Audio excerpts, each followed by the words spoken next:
There's a saying that goes, good health starts in the kitchen. In this video, we're going to talk Nutrition 101.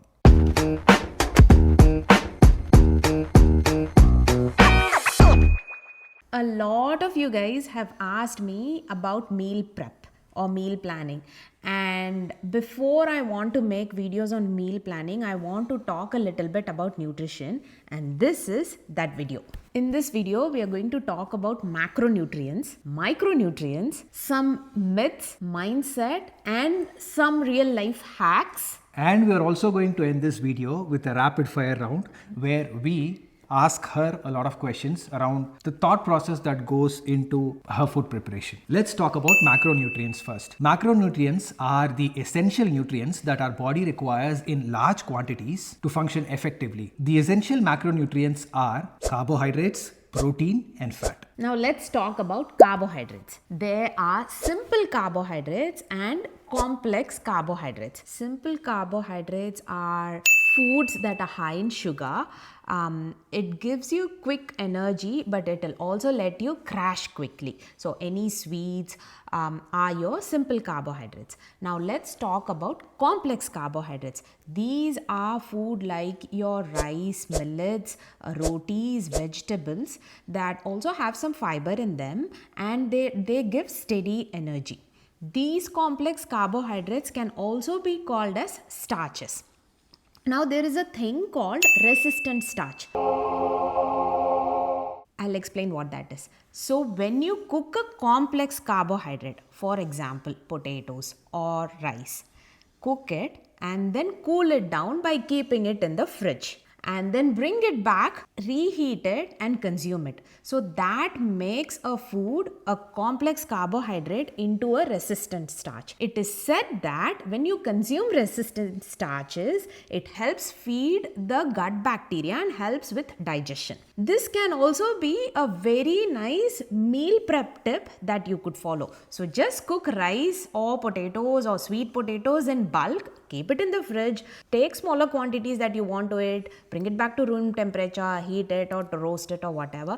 Reheating doesn't make it lose the resistant starchiness. It is still going to be the resistant starch. So in a nutshell, carbohydrates can be thought of as simple carbs and complex carbs. Simple carbs are high in sugar. Complex carbs are really complex, as I told you so far. Let's talk about protein now. Protein is the repair crew. It helps in repairing your muscles, it helps in balancing your hormones, and it also helps in improving your immunity. The vegetarian sources of protein are dals, paneer, tofu, soya, and your nuts. And you got to be careful with things like nuts and paneer because they have two different macronutrients there.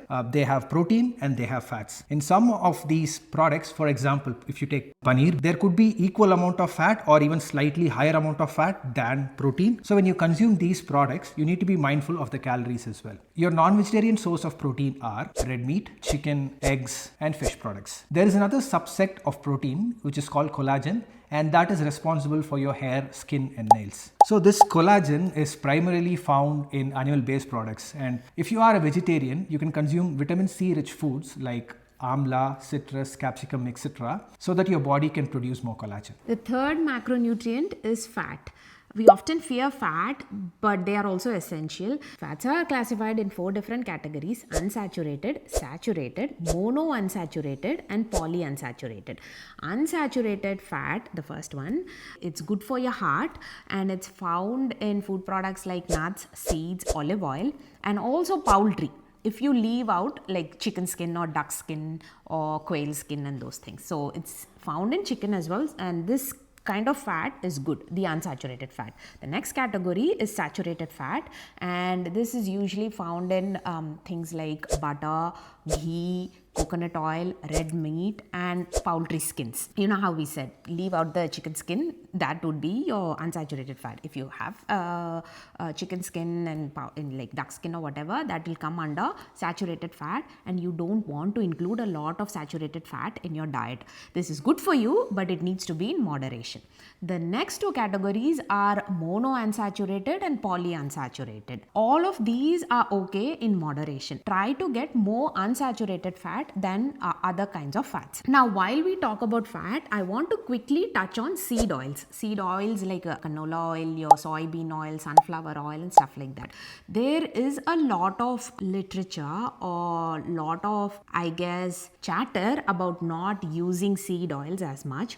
In my opinion, and for practical purposes and budget purposes, it is okay to use these seed oils if and only if you're not going to reuse them. For example, you need so much oil for frying puris or like frying muruku or something like that. Of course, you can go and use coconut oil, which is healthier, or olive oil or whatever for your major part of cooking.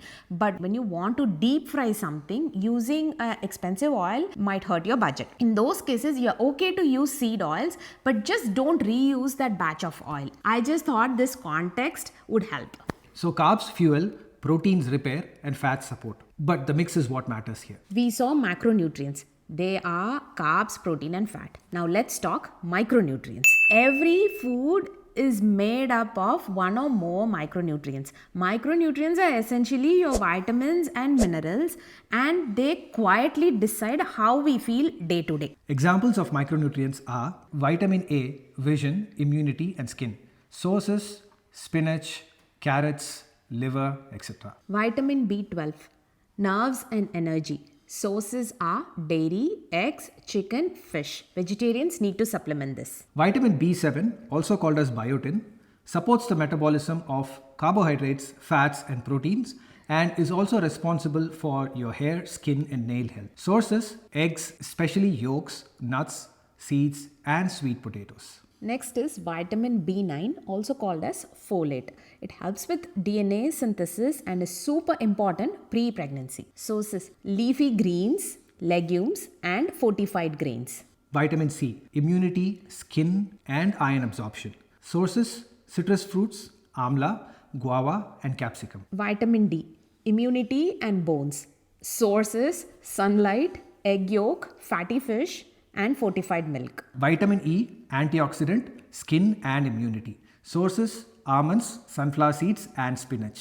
Calcium, strong bones and muscles. Sources: milk, paneer, curd, ragi.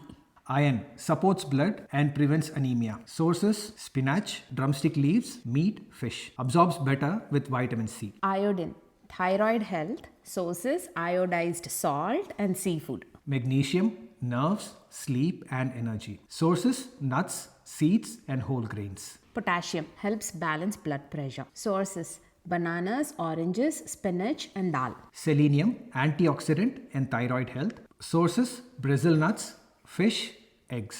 And the last one is zinc, healing and immunity. Sources: pumpkin seeds, lentils, chickpea, and seafood. So the key is variety.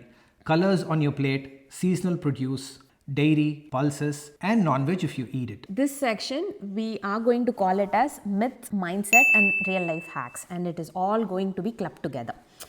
One of the first things that we hear is don't consume processed food. If you look at nutrition, they'll say, hey, stop consuming processed food or limit consuming processed food.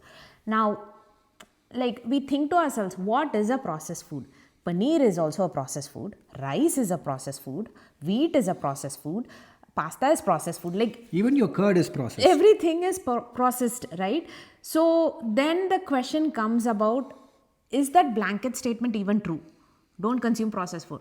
Maybe it should more be like read ingredients, read the label and see if it kind of classifies as real processed food, like ultra processed with additives and unnecessary sugars and sugar alcohols and salts in it, or simple things like snap frozen peas.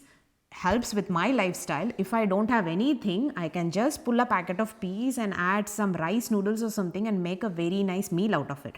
So blanket statement like don't consume processed food or limit processed food as much as possible is not technically true, or it doesn't work for a lifestyle that we live today. Now, another thing is when you again read about nutrition and when you're doom scrolling and stuff like that, you'd see where people would say when you're plating the food, half of it needs to be greens or vegetables, and then the quarter of the plate should be your protein source, and the other quarter should be carbohydrates or something like that, and maybe you drizzle with a fat or something like that.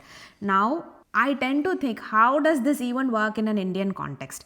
Because I think in most Indian meals, it's very layered. So we come from like a South Indian background and our food habits are very layered. The first serving of meal is more like your sambhar or dal or puli kolambu with a couple of sides, papads and all that.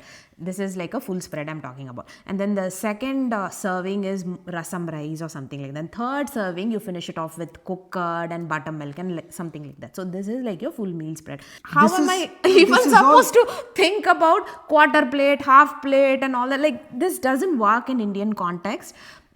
Instead, what I feel is, how can we inculcate all three macronutrients into our kind of meal? Correct. So I grew up in a vegetarian home, and growing up, even now, if I ask my mom, can you please eat a lot of protein because it's essential for your muscles or for your bone health? The only answer that I get is, hey, we eat dal. But a lot of dal. We eat dal every day. I think a lot of parents, I've heard a lot of parents say that we eat dal. But do we really think dal has a lot of protein? Just to compare, 100 grams of cooked dal roughly has about 6 to 7 grams of protein, whereas it has about 10 to 20 grams of carbohydrates. If you look at that, it has almost 2 or 3 times higher carbohydrate content than protein. Also, Indian meals are usually very carb heavy. So you need to intentionally bring in a protein there. Like, that's correct. I don't know, at least South Indian meals are very, very carb heavy.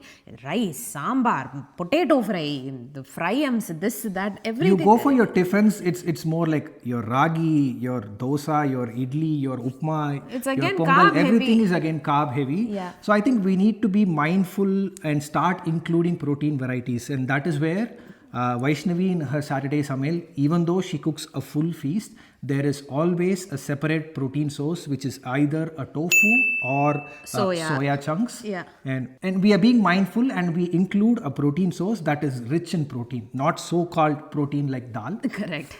So I think, I don't know, this is more of a myth busting or what. What I think we are trying to say is the traditional advice, or maybe it's the Westerners advice, or what it is. Like, look at your plate and have half of this, quarter of that and all. Doesn't work in Indian context, because our plates are like, you have to look at 3 plates. And even if you look at 3 plates, it's again carb heavy. So it's about making very intentional choice and bringing in that protein if you are from like a vegetarian background. If you are more like a meat eating or egg eating background, maybe you will have like your non-veg curry or something like that. And there are chances to include more proteins. But for a very vegetarian typical families, we need to consciously bring in something that has a protein source. It's actually a good tip here, because if you start including protein is naturally filling. Correct. So let's say if you start including it in your meal and you prioritize eating protein, your carbohydrate intake is naturally going to go down. It's very satiating. Yeah. So that is a myth busted and a tip right there.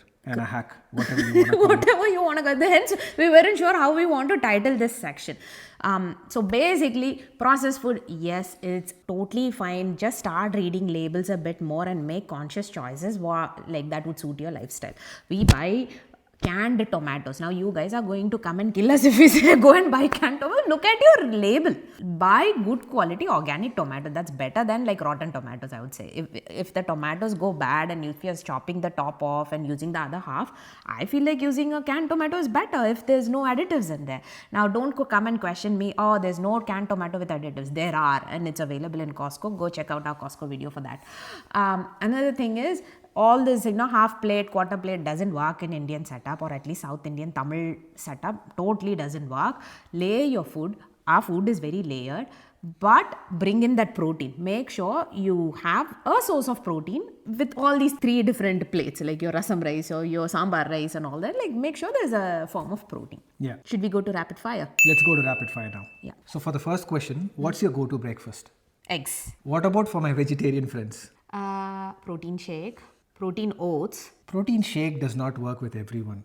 Give us an alternative. Yeah, that's what, protein oats possibly. Like, if it were me, I would, whenever I want to not have eggs, I'm having protein oats. But other options could be like something with chickpea flour, like besan ka chila or something like that. Was it more for everyone else or more for me? Like For my vegetarian friends. okay, so could be definitely try protein oats. That's good. It's yummy. You could add fruits and nuts and make it taste like top notch. Otherwise, besan ka chila.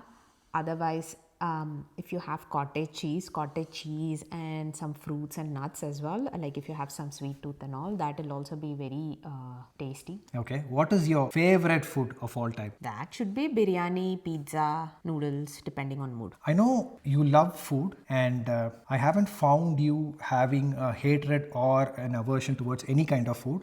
If I were to tell you, you need to eliminate one particular food from this earth, what would you eliminate? Sugar. I don't like sugar as much. I don't have sweet cravings as such. So I can survive without sugar. I can't. You can't. What are your go-to snack options? Currently, I've been eating butter murku that I made for Krishna Jayanti. But other than that, cottage cheese and like kiwi fruit in it. Usually fruits, banana, kiwi fruit, or mandarin when it was in season. But maybe now I'll start eating mangoes because it will be in season, and berries because it will be in season. So basically seasonal fruits are my snacks. Nuts are also my snacks. Like I consume a lot of nuts while I'm But walking wait, around. aren't fruits loaded with sugar? That's fine. It's natural sugar and I'm not like having so much. It's just one kiwi fruit. And it has a lot of vitamin C and fiber, so helps with my gut. But anyway, these things I just know on my own and I can feel the difference when I consume, so I like it. Okay, so if I am a vegetarian and I have to consume 50 grams of protein every day, how do I go about doing that? I think you need to have like a protein powder or something.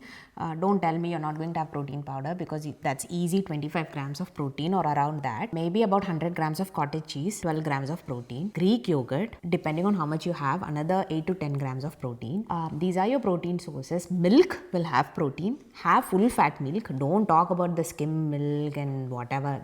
They're not good. They don't taste good. Filter coffee with full fat milk is how it's meant to be. Anyway, your choice, but milk will also have some protein. All these milk products will have protein and it's also good for your calcium and bones and all that. Outside all of this, there's always tofu, tempeh, soya, chickpea. So 50 grams is not that difficult if you can get 25 grams out of whey protein. Or vegan protein or pea protein, or I think there's even today there's like almond protein or something like that. You get protein powders from different sources.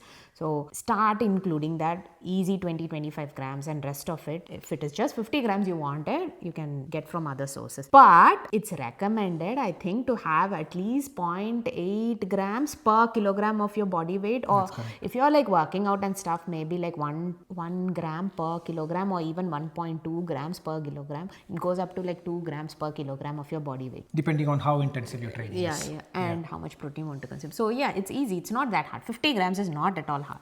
If you have like the secret is you need to have your whey protein. Not whey. It need not be whey all the time. In the sense, your protein powder is actually Supplement. a good hack Yeah. for you to reach that goal of having a good amount of protein every day. Correct, yeah. Even I think these days those bars also, some good quality bars also have a lot of protein added to it. Oh yeah.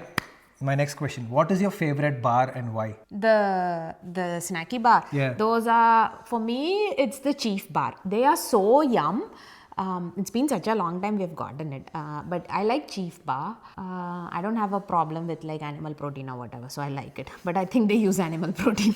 When you pack my lunch, what is your go-to protein hack? There's no hack as such. I'm always thinking of 3 components. I don't know, this is just deeply ingrained in me. I'm thinking like that plate concept, but not necessarily plate. It's more like I need a vegetable, I need a source of protein, and I need to have carbohydrates. So I'm always thinking about that. And the way we cook, fat is there while we're cooking protein or vegetables or both. So I'm not necessarily thinking about fat, but yeah. There's always a source of protein, a vegetable, and carbohydrates, mostly rice, because it's easy to eat and it's easy to pack. We don't pack roti or anything because it's difficult and you have to use hands and stuff. Rice, you just eat with a spoon or a fork. Okay, and lastly, what kinds of oils do you use for cooking? Ghee, olive oil, coconut oil, gingerly oil or sesame oil. So for very South Indian food, it's gingerly oil, nallanai, and also coconut oil. For like biryanis and like one pot meals, I'll add some ghee and some oil, like about half or so. That What's ghee, the other oil? either coconut oil or sesame oil, depending on what I'm cooking. If it's a typical South Indian food, it's mostly sesame oil or gingerly oil. But like one pot meals, it's coconut oil. And for just searing, like just cooking meat or something, I'd use olive oil, avocado oil, macadamia oil. So whatever is somewhat cheaper in Costco. Sometimes macadamia oil or avocado oil are cheaper. So I'll do that. But when I cook my eggs in the morning, has to be ghee. Yeah, it can't be anything else. Okay, that wraps up our rapid fire round. I hope this video was useful and it provided you like super duper basics of nutrition. Stay tuned to this channel because this was more like the start of more videos coming along these lines. So we're going to talk a lot more about nutrition and fitness and normalize some of the myths and hacks that work for us. So stay tuned to our channel. Also follow along on Instagram for more such doable nutrition and meal ideas. We'll see you in another one. Bye.